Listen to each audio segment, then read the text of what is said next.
Hey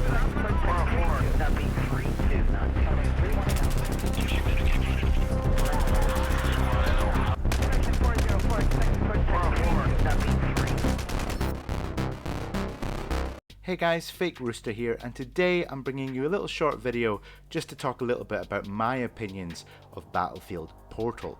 There are plenty of EA game changers and Battlefield devs that have given their opinions and thoughts and gone a bit more in depth about the mode and what to expect, so I want to take the opportunity to throw my hat into the ring for what my own opinions are about Battlefield Portal. Now, I'd like to also take the opportunity just now just to thank you all very much for all of the love and support you guys gave me when the RSOC trilogy videos came out. Given how well those videos have done, chances are you'll probably be seeing that format again on the channel. Now, I've spoken to my friend Ardy and we finally managed to get audio files sorted out, so there might actually be a little bonus episode that I might release, more of a conversation between me and Ardy rather than going into too much hard-hitting depth there. With that being said, let's get into today's video. Battlefield Portal is a mode releasing with Battlefield 2042 at launch.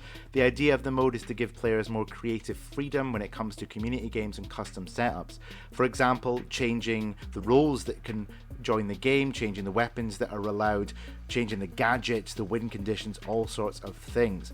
The games that they've said that will be included, or at least the assets from those games, are Bad Company 2, Battlefield 2042, Battlefield 3 and 1942 as well. So you'll be able to play with the brand new assets coming with the new title, as well as the original assets in 1942.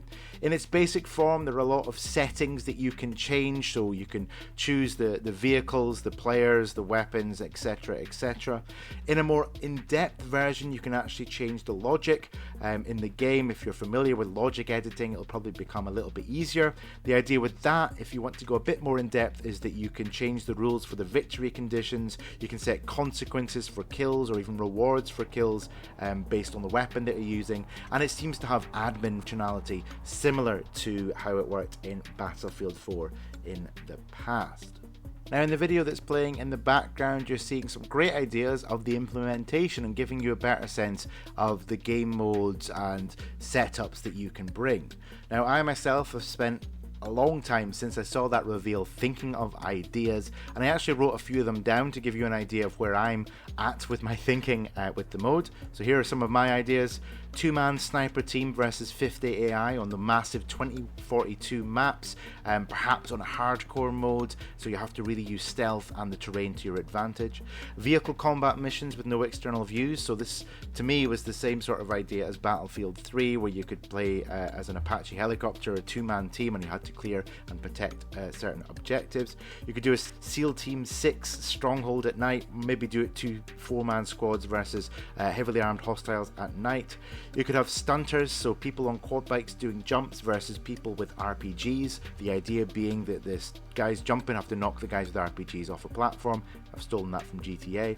You could do air races. You could do P-51s that are protecting bombers. The bombers have to get to their objective to win. They have to blow up an MCOM to win. And then there's obviously an enemy team in ME-109s set to try and take them out. You could do 128 players but only allow transport vehicles. You could do A-10 gun runs on Russian convoys. You could do CQC 8v8 SWAT mode. Again, I've nicked that from Halo. You could do 2 teams, 1 flag. There's just so many possibilities. Now, there has been a lot of community modes in the past. Cowboys and Indians, I remember being a very fun server where you could only use revolvers, bolt actions, and like a throwable knife or a tomahawk or something.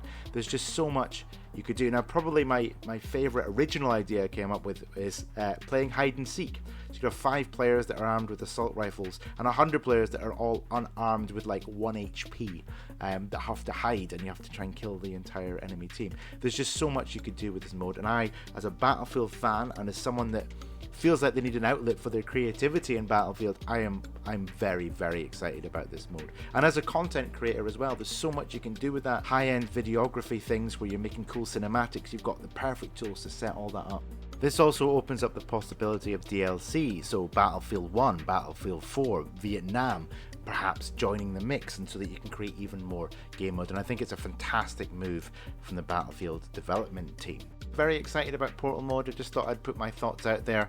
Very positive, as most of the community seems to be, which is fantastic to see. What do you think about the new Portal mode? Leave your comments below, and if you got any ideas for game modes that you want to create, give me a like if you enjoyed this video, subscribe for more, and I'll see you guys in the next video.